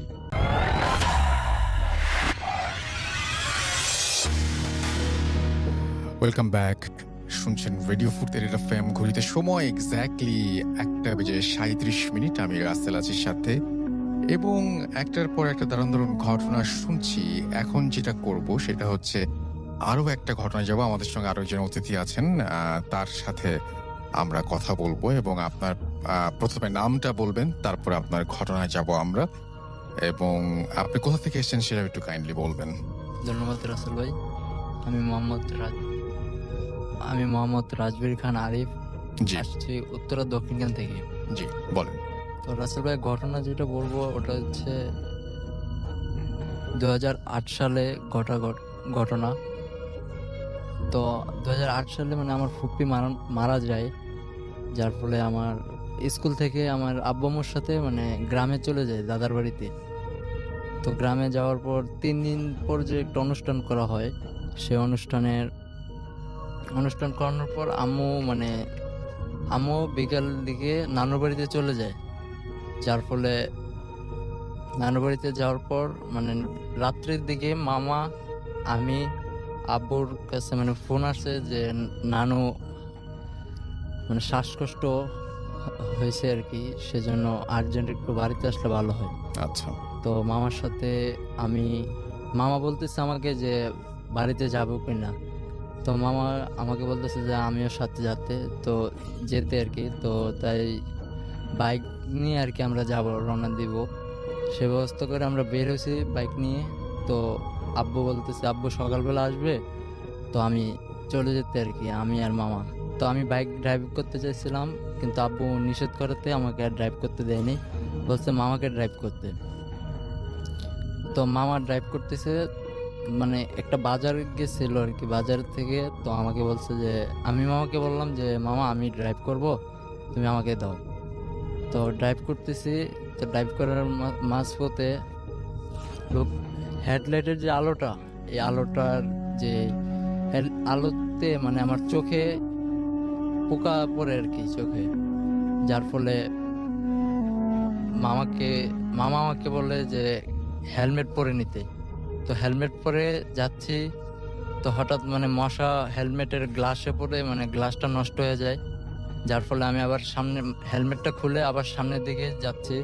তো রাস্তার পাশে একটা পারিবারিক কবরস্থান পড়ে আর কি।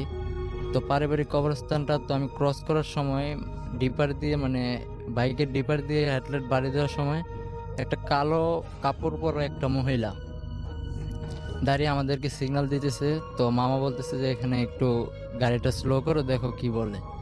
তো আমি স্লো করছি, করার পরে মহিলাটা বলতেছে যে ওনার অনেক বড় বিপদ, ওনাকে হেল্প করার জন্য।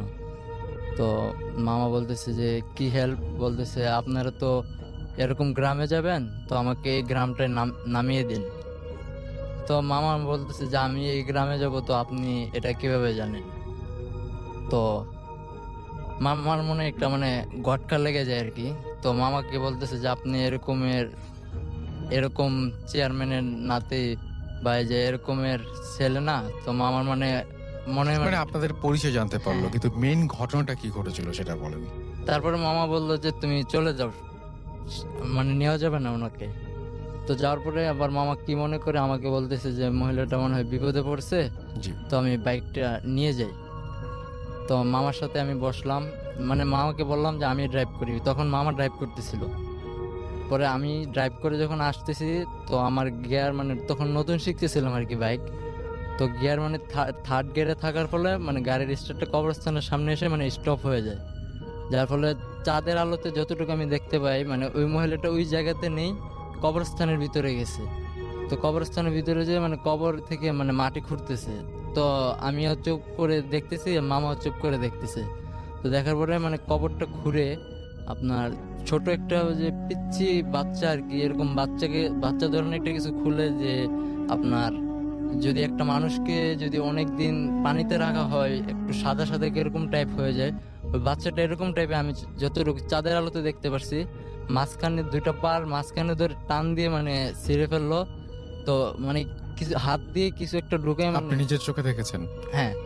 আচ্ছা। তো তখন ভাই আমার কি অনুভূতি ছিল, মানে ইয়ে হয়ে গেছিল। তো যার ফলে হাত দিয়ে মানে এরকম করে বের করে মানে কিছু একটা খাচ্ছে। তো আমি মানে ভয়ে ভয়ে আস্তে আস্তে করে গাড়ি মানে ঘুরাচ্ছি আর কি। তো ঘুরানোর পরে মা বলতেছে তুমি টান দাও, এসব আল্লাহ ভরসা, তুমি টান দাও। তো আমি টান দিতেছি, তো মহিলাটা এত ভাই কুৎসিত ভাবে এত একটা হাসি দিছে, বলতেছে তোরা মানে বাঁচবি না, এরকম করে একটা কত কথা বলতেছে। তো আমি সাথে সাথে গাড়ি টান দেই। তো দেওয়ার পরে মানে রাস্তার সাইডে আশেপাশে মানে এই পাশ থেকে ও পাশে মানে এরকম করে করে আমাদেরকে সিগন্যাল দিচ্ছে। ওই মহিলাটি বারবারই আসতেছে আমাদের কাছে। তো মামা বলতেছে তুমি এসব কোনো ভয় পেও না, তুমি সামনের দিকে এগিয়ে যাও। তো আমি সামনের দিকে যাচ্ছি। তো হঠাৎ দেখি মানে গ্রাম অঞ্চলে সাধারণত রাসেল ভাই এসব বড় বড় ডিস্ট্রিক্ট লরি এসব ঢোকার কোনো সম্ভাবনা নাই, তার ভিতরে বা 2টা 2:30টার ভিতরে রাতের বের দিকে। তো ডিস্ট্রিক্ট লরি আমাদের দিকে সামনের দিকে আগে আসতেছে। তো মামারা বলতেছে মামা আমি এখন কি করতে পারি। মা বলতেছে তুমি সাইড কাটিয়ে চলে যাও। আমি কি, উনি তো রাস্তার মাঝখান দিয়ে আসতেছে, আর রাস্তা ছোট, আমার তো খালে নামতে হবে। মা বলতেছে তুমি আল্লাহ ভরসা, তুমি চলে যাও। তো আমি এদিক দিয়ে মানে সাইড দিয়ে চলে যাইতেছি, ওনাকে ডিপার দিচ্ছি, উনি আরো মানে সামনের দিকে আরো মানে তেজে আগে আসতেছে আর কি আমার দিকে। তো আমি সাইড কেটে মানে একটা মানুষের সাথে একটা মানুষ ধাক্কা খেলে ভাই যেরকম হয় এরকম না, মানে আমি এটার ভিতর দিয়ে মনে হয় আমি চলে গেছি। তো মামাকে বলতেছি মামা এটা কিভাবে সম্ভব? মামা বলছে তুমি কোনো ভয় পেও না, আমি তোমার থেকে আমি ড্রাইভ নিতে পারতেছি না, তুমি ড্রাইভ করো, তুমি কোনো ভয় পেও না। তো আমি ড্রাইভ করে করে যাইতেছি। তো যাচ্ছি হঠাৎ মানে ওই মহিলাটা আবার ওই আগের মতো এখান থেকে ওখানে আমাদের খালি বারবার সিগন্যাল দিচ্ছে আর কুৎসিত ভাবে হাসতেছে। তো তারপরে হঠাৎ দেখি কি রাস্তা দিয়ে একটা অটো আসতেছে। তো আমি মনে করছিলাম যে মামা অটো মনে হয় এরকম ভিতর দিয়ে চলে যেতে পারবো।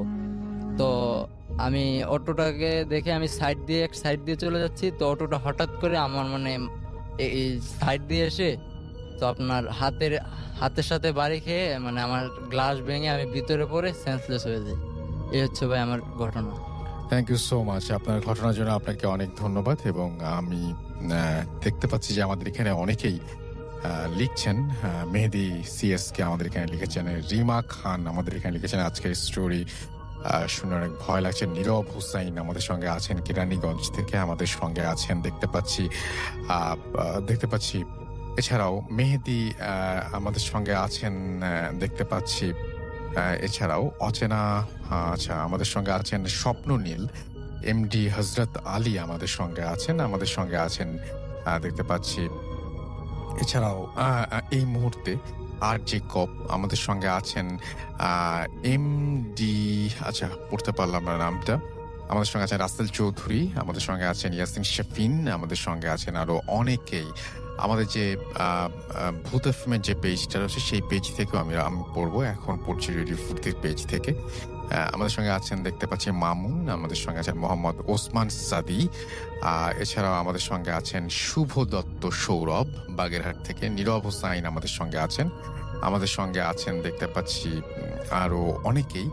এবং এমডি সাজ্জাতুল ইসলাম সাগর আমাদের সঙ্গে আছেন, ফারহান রহমান জিম আমাদের সঙ্গে আছেন রাকিব খান জিএস আমাদের সঙ্গে আছেন দেখতে পাচ্ছি, এমডি এশা বিন সিদ আমাদের সঙ্গে আছেন দেখতে পাচ্ছি, সুদীপ্ত সাহা জেসন আমাদের সঙ্গে আছেন দেখতে পাচ্ছি, অর্ণব নিবিড় আমাদের সঙ্গে আছেন, আহসান রহমান আছেন, এমডি জুবায়ের, আতিক জাওয়াদ আদনান আমাদের সঙ্গে আছেন শামীম এরশাদ, কবি সাহেব আমাদের সঙ্গে আছেন, মারুফ ইসলাম আমাদের সঙ্গে আছেন দেখতে পাচ্ছি, এমডি জুবায়ের হাসান সহ আরো অনেকে। ধন্যবাদ যারা রেডিও ফুর্তির পেজে এতক্ষণ পর্যন্ত কমেন্ট করলেন তাদের প্রত্যেককে। এবং আমাদের এই পেজটার অ্যাড্রেস ছিল www.facebook.com/radio.furti এবং এই অ্যাড্রেসে আমরা এতক্ষণ আপনাদের কমেন্টগুলো পড়লাম। এবং আমাদের সঙ্গে দেখতে পাচ্ছি যে সাদ আছেন আমাদের সঙ্গে ভূত এফএমের পেজে, এমডি জুবাইর হাসান আছেন, আবির আজমুল আমাদের সঙ্গে আছেন দেখতে পাচ্ছি।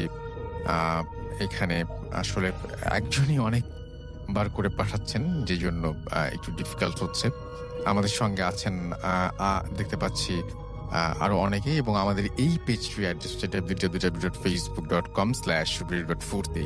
আমি আরো একবার জানিয়ে দিই আমাদেরকে যারা ঘটনা পাঠাবেন এবং যারা আমাদের সাথে ভূত এফএমে অংশগ্রহণ করতে চান তারা আপনাদের সেরা ঘটনাটি পাঠিয়ে দিন আমাদের কাছে।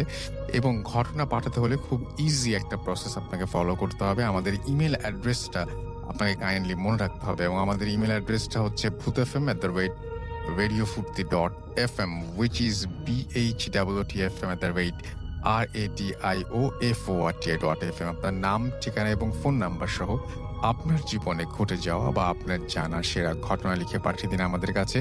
ঘটনার শুরুতে অবশ্যই উল্লেখ করুন যে ঘটনাটি আপনি স্টুডিওতে এসে শেয়ার করতে চান নাকি আপনি চান আপনার ঘটনা আমরা পড়ে শোনাই। যারা দেশের বাইরে রয়েছেন তারা সরাসরি অডিও ক্লিপ পাঠাতে পারেন বা লিখেও পাঠাতে পারেন আপনার ঘটনাটি। এবং আজকে আমাদের হাতে আসলে আর সময় নেই, আমাদের আজকে শেষ করতে হবে। কথা হবে আপনাদের সাথে।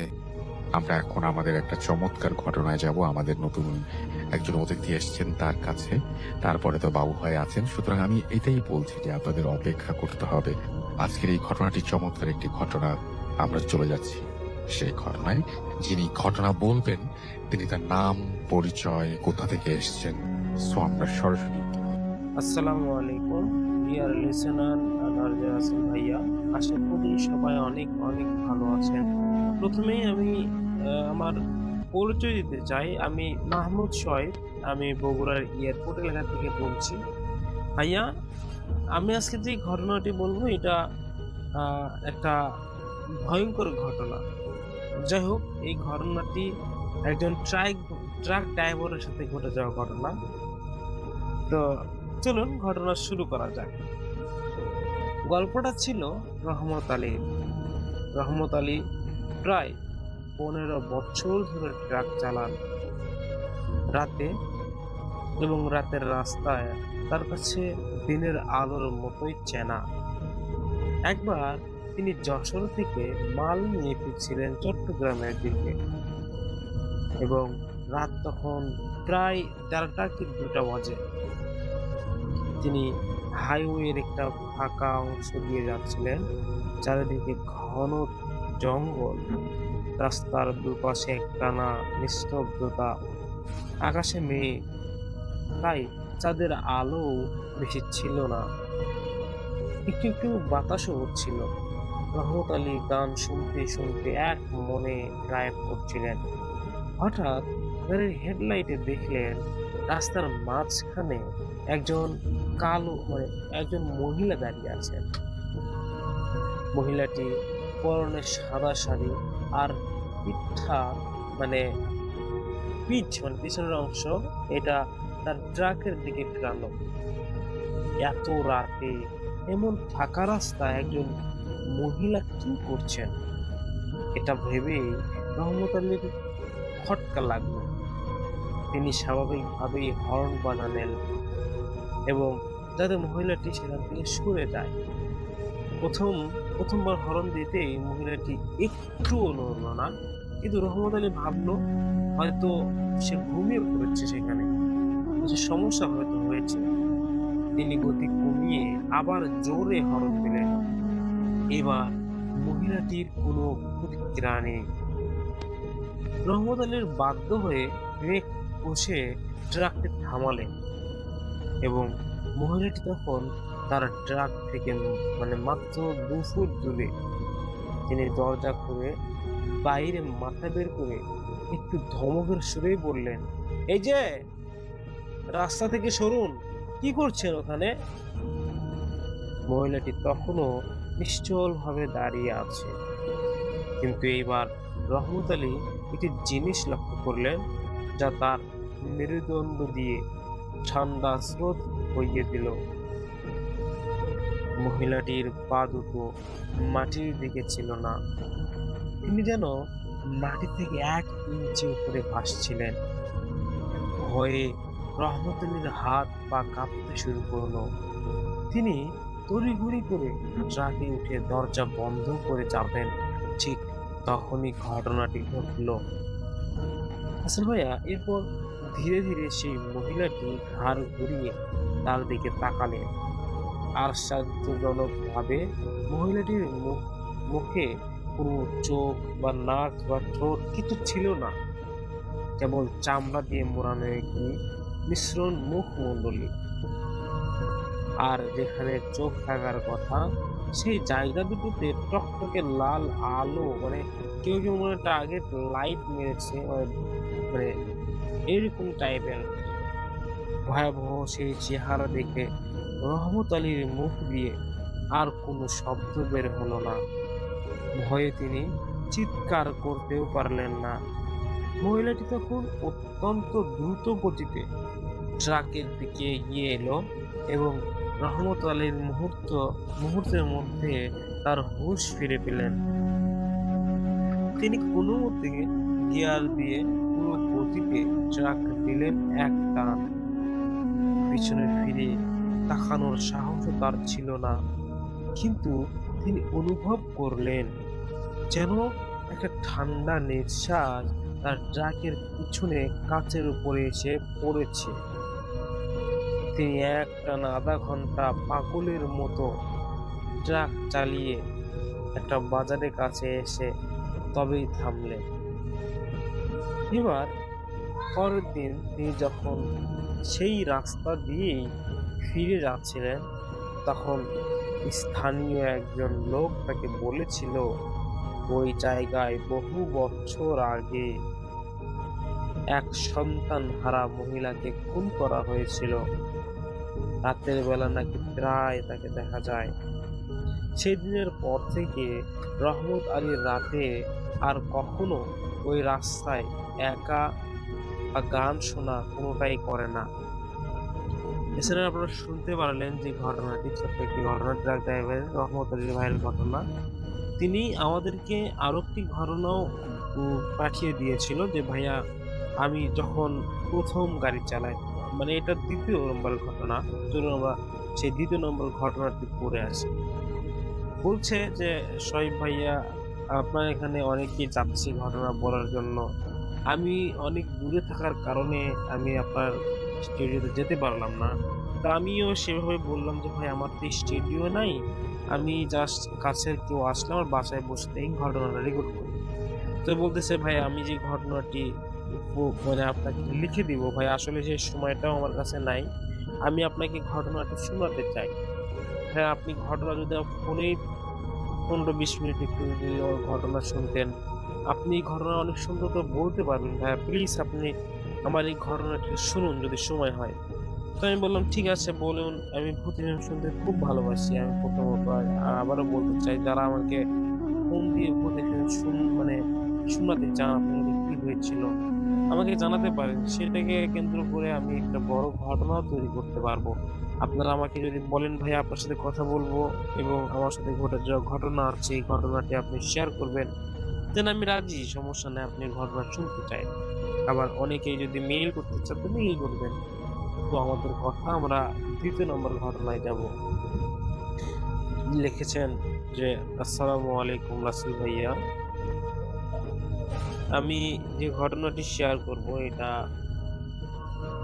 অত্যন্ত ভয়ঙ্কর একটি সময়ের মধ্যে কাটানো আমার জীবনে। মানে আমি যে সময়টা ফেস করে এসেছি সেই দিন রাতে আমি আর কোনো দিন সেই রকম ভয়ঙ্কর পরিস্থিতির মধ্যে পড়িনি। তো ভাইয়া যদি সম্ভব হয় ঘটনাটি আপনি পড়ে শোনাবেন, আবার লিখেছেন। আর যদি আর রাসেল ভাইয়া না পড়ে তো কোনো সমস্যা নেই, সেভাবে আপনি ঘটনাটি পড়বেন। তো যাই হোক, তিনি লিখেছেন ভাইয়া আমি পেশায় একজন ট্রাক ড্রাইভার। আমি 2019 সালে প্রথম যখন আমার মহাজন আমাকে ট্রাকটা দেয়, তখন আমি প্রথম দিন নওগাঁ থেকে ভাড়া মারা শুরু করেছিলাম। নওগাঁ থেকে বগুড়া প্রায় 40-45 কিলোমিটার হবে। তো এই রাস্তাটুকুর জন্য আমি মানে একটা ভাড়া পাই, সেটা হচ্ছে যে গুড়া, মানে ধানের থেকে যে তুষটা বের হয়, এই তুষটা আমাকে নওগাঁ থেকে বগুড়ার এসে, বগুড়ার ওই যেখানে একটা তেলের মিল আছে ওই রাজধানী মুরুল এলাকার মধ্যে, তো সেই তেলের মিলের ওখানে গিয়ে আমাকে এই গাড়িটা আনলোড করতে হবে। তো ভাইয়া আমি প্রথম দিন আমার হাত পা এমনিতে কাঁপছিল। তো তখন আমি বললাম যে ওকে ঠিক আছে, কোনো সমস্যা নেই, আমি যাব। মানে শিখতে তো হবে, শিখেছি আগে, গাড়ি অনেক চালাইছি, সেগুলো মাঠের মধ্যে ছোট ছোট রাস্তায়, কিন্তু নওগাঁ টু বগুড়া একটা হাইওয়ে রোড। এই রুটে আসলে গাড়ি চালানো অনেক টাফ। এই রোডটা যারা দেখেছেন হয়তোবা জানেন, এই রোডটা সরু রোড। একটা গাড়ি আসলে আর একটা গাড়ি যাইতে একটু সেই সময় একটু বাধা হতো, এখন যেহেতু রাস্তা বড় করছে। তো এর মধ্যেই যখন আমি গাড়িটা নিয়ে যাই, এখান থেকে আমি রওনা দিয়েছিলাম বিকেল 4টা হবে। তো আমি আমার ট্রাক 4টা থেকে 5:30-5:30টার দিকে আমি এই তেলের মিলের সামনে আসি, রাজধানী মুরুইল এলাকার মধ্যে। তো এখানে আমি আমার গাড়িটা আনলোড করবো।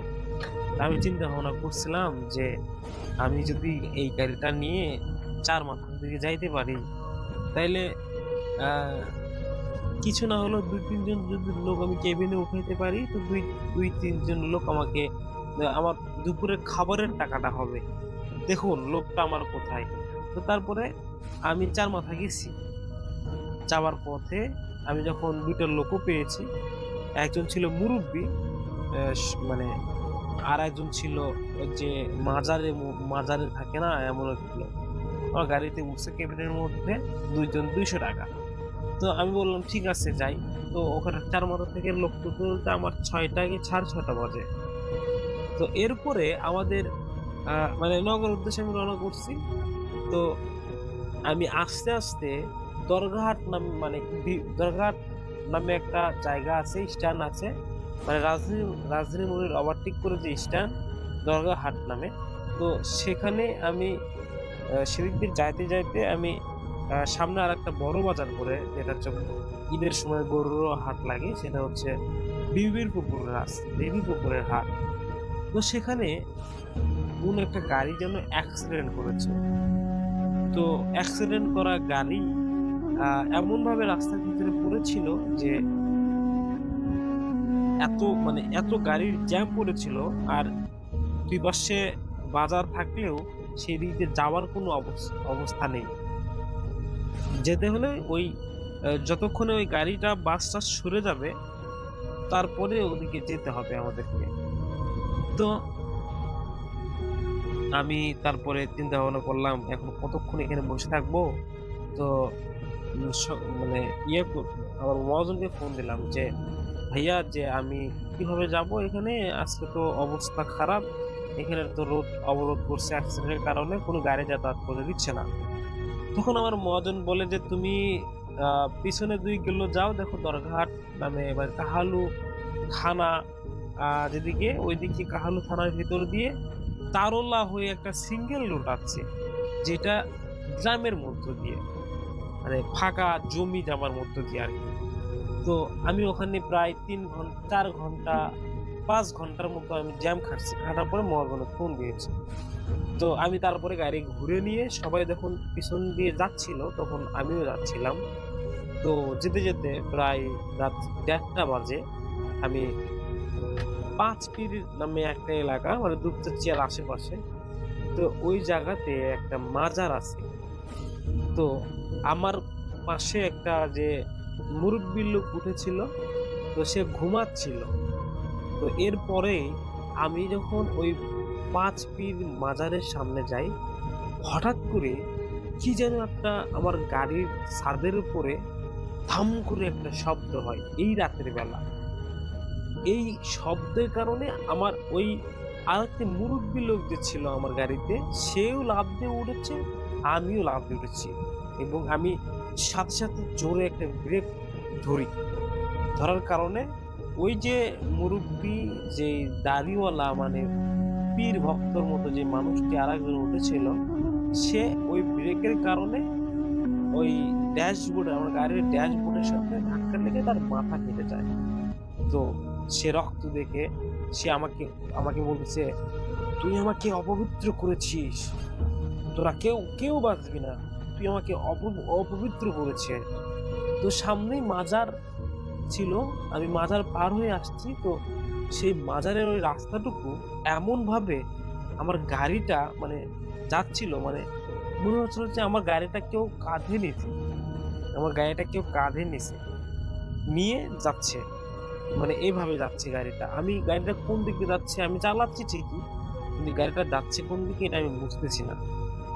এরপরে রাসেল ভাইয়া, তো কিছুক্ষণ পরে দেখি আমার একটা লাইটের, মানে ট্রাকের একটা হেডলাইট কেটে গেছে। তো কেটে যাওয়ার পরে দেখি ওই সাইডটাতে একটা কালো ছায়া মূর্তি, মানে আমার সামনে কি করতেছে। আমার গাড়ি খুব একটা জোরে টানছিল না, ব্রেক কষার পরে আমি গাড়ির টানটা তুলতেই পারিনি। আমি 10-20 যাচ্ছি আস্তে আস্তে। কি হলো উপরে, ভয়ও লাগছে। আমার গাড়িতে 3টা লুকিং গ্লাস আছে, একটা সামনের গ্লাসের উপরে, যেটা ছাদের উপরে এবং একদম সই নিচে দেখা যায়, আর দুই সাইডে লুকিং গ্লাস। তাই আমি ওখানে দেখলাম যে উপরে কিছু নাই। তো উপরে খেয়াল করতেই আমি হট করে যখন স্ট্রিং এর সামনে দিকে তাকাবো গ্লাস দিয়ে, তখনই রাসেল ভাইয়া দেখি একটা লাল চোখওয়ালা একজন ব্যক্তি রাস্তার সামনে হাত আলো মানে ইশারা করতেছে, দাঁড়াও, এরকম একটা ইশারা করতেছে। তো ভাই আমি ওইটুকু দেখে মানে আমার একদম মানে হুশ উড়িয়ে যাওয়ার উপক্রম। আমি সাথে সাথে ওই লোকটিকে ডাক দিয়ে বললাম, আঙ্কেল আঙ্কেল সামনে কিছু দেখতে পাচ্ছেন? বলছে, এগুলো দেখো না, তুমি সোজা চলে যাও, আল্লাহর নাম করে চলে যাও। একটু পরে দেখি যে আমার পুরো গ্লাসটাতে একদম যেমন হুইলের পানি দিলে যেমন ফেনা হয়ে থাকে, এরকম ফেনা হচ্ছে, কালো ফেনা। তো আমি হুইপার লাগাই, একটু দেখা যায়, আবার হুইপার লাগাই, একটু দেখা যায়। আমার মনে হয়েছে যে ওই কালো ছায়াটা আমার গ্লাসে এসে পড়েছে। তো যাই হোক, তারপর আমি একদম যত কিছু জানি আয়াতুল কুরসি, আল্লাহ তাআলার নাম নিয়ে আমি গাড়ি টান ধরলাম। ওই যে ছায়াটা আস্তে আস্তে সরে যাচ্ছে, যখন আমি দোয়া কালাম পড়লাম, তো এই করতে করতে আমি দুপচাচিয়া ব্রিজের কাছে চলে যাই। তো তারপর থেকে আমার গাড়ি স্বাভাবিকভাবে চলে। কিন্তু এইটুকু রাস্তার মাঝে এসে, মানে এই পাঁচপিড়ির এলাকায় এসে যে মাজারটা ছিল, এই মাজারের ভিতরে এসে এমন একটি প্রবলেম ফেস করেছি আমরা। পরবর্তীতে ওই মুরব্বি যে লোক, ওই তো মাথাতে রক্ত হওয়ার পরে ও তো আর কোনো কথা বলেনি, আবার ঘুম আমরা মনে করছি, কিন্তু আসলে ও অজ্ঞান হয়ে গেছিল। ও ওই জিনদের মানে বদ জিনদের সংস্পর্শে, মানে ও বুঝতে পেরেছিল যে ওখানে একটা বদ জিন ছিল। ও আমাকে কোনো ডিরেকশন দেয়নি, তবে আমরা আল্লাহর রহমতের পার হয়ে এসেছি। তারপরে কিছু দূর যাওয়ার পরে যখন আমরা আবার ওই রুসেসের দিয়ে উঠি, এরপরে আমরা শান্তাহার নামে একটা এলাকাতে গিয়ে আমি ওনাকে ডাক দিই। উনি শান্তাহার নামার কথা ছিল। এরপরে ওকে ডাক দিতে কি ওঠে না। পরে আমার সাথে আরেকজন যাত্রী ছিল, যে তাকে বললাম একটু পানি দিন, তো মুখে পানি দিল, ঝাঁপ দিয়ে উঠলো, কোথায় কোথায় কোথায় সেই অপবিত্র জিন কোথায়, এভাবে বলে উঠছে। আমরা এখন খেয়াল করলাম কি ব্যাপার, এই লোকটা ঘুমাচ্ছিল এবং এত কিছু যে ঘটে গেছে এ কেমনে জানলো। তখন ও বলল, আর একটু সামনে যাও, আমি পূর্ব ঢাকা রোড নেমে যাব, তার মধ্যে আমি তোমার কাছে কিছু কথা বলি। সেটা হচ্ছে, আমি যখনই ওই জিনটাকে দেখেছি তখন আমার অপবিত্র থাকার কারণে আমি সাথে সাথে অজ্ঞান হয়ে গেছি। আমরা মাজারে থাকি, আমরা এসব অনেক জিনের ফেস করেছি। অনেকেই আছে দুষ্ট জিন, এই জিনটা আমার সঙ্গে পড়েছে। এই জিনের কারণেই আমি ওই মাজারটা ছেড়ে দিয়েছি। বহুবার একটা মাজার ছিল, সেটা ছেড়ে দিয়েছি, দিয়ে আমি এখন নগদে চলে যাচ্ছি। কিন্তু এই জিনটা আমাকে যাওয়ার পথে বাধা দেওয়ার চেষ্টা করেছিল। কিন্তু এখানে একজন ভালো লোক বা কারো কোনো মানে কোরআনের তেলাওয়াত করার কারণে আমি এখন মুক্তি। আমি আসলে ভাইয়া আপনার কাছে অনেক উপকৃত। এই লিখেছিল ঘটনাটি ট্রাক ড্রাইভার। ভালো লেগেছে ঘটনাটি। অনেকেই আসলে এরকম জিন টিন থাকে। এই পর্যন্ত আজকে। সবাই ভালো থাকবেন, সুস্থ থাকবেন। দেখা হচ্ছে ইমেল এপিসোডে। আসসালামু আলাইকুম লিসেনার্স। আজকের এই ইমেল এপিসোডটি এতদূর পর্যন্তই। যারা আপনারা এত সময় ধরে ঘন্টার পর ঘন্টা আমার চ্যানেলকে ভালোবাসেন বিধায় কিন্তু এতক্ষণ ধরে চ্যানেলের ভিতরে আপনারা স্টে করেন। আপনারা যারা ঘটনাগুলো শোনেন এবং যারা ঘটনাগুলো আমাদেরকে পাঠিয়েছিলেন, আমরা কিন্তু বাছাই করা ঘটনার পরেও আপনাদের ঘটনা অ্যাড করেছিলাম এবং সেগুলো ঘটনা কিন্তু আমরা রেকর্ড করে শুনিয়েছি। এবং এই ঘটনাগুলোই বর্তমান অবস্থায় সবাই অনেক অনেক বেশি গ্রহণযোগ্য করতেছে লিসেনার। যারা আপনারা এই ধরনের ঘটনাগুলোকে বেশি ভালোবাসছেন, প্রায়োরিটি দিচ্ছেন, আমরা চাইবো আপনারা আমাদেরকে আরও ঘটনা দেন। আমরা আপনাদের ঘটনাগুলো রেকর্ড করব এবং সেই ঘটনাগুলো আপনাদের মাঝে ফিরিয়ে দিব। তো যাই হোক, ঘটনা পাঠান আছে আমাদের এখানে বিদায় নিচ্ছি। সে ভালো থাকবেন। আসসালামু আলাইকুম।